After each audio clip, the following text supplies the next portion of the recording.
एक देश की पहचान उसकी संस्कृति, उसकी सभ्यता और उस देश की आस्था, इन तीनों का जब मिश्रण हो जाता है, मैशअप हो जाते जब ये तीनों, तब जाकर एक देश तरक्की करता है।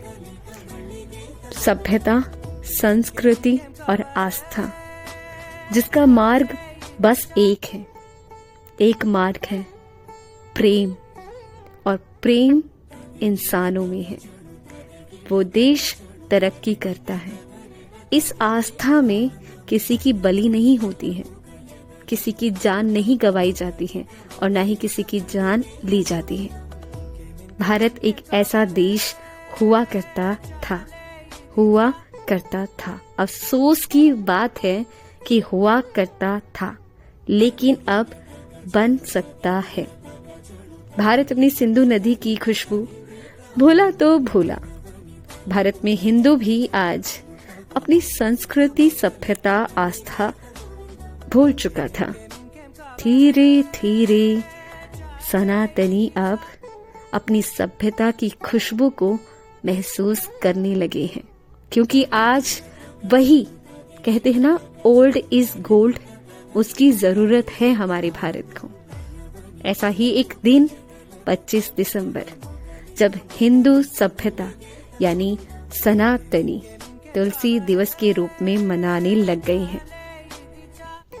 दरअसल तुलसी एक पौधा नहीं है, लेकिन कुछ लोगों के लिए तुलसी एक पौधा हो सकती है। जो माँ नहीं समझते उन्हें, वो उनके लिए भी काम करती है, एक औषधि के रूप में, एक चाय की चुस्की के रूप में। और जो उन्हें माँ समझते हैं, जो मनुष्य उन्हें माँ का दर्जा देते हैं, वो उनके लिए माँ की तरह ही काम करती है।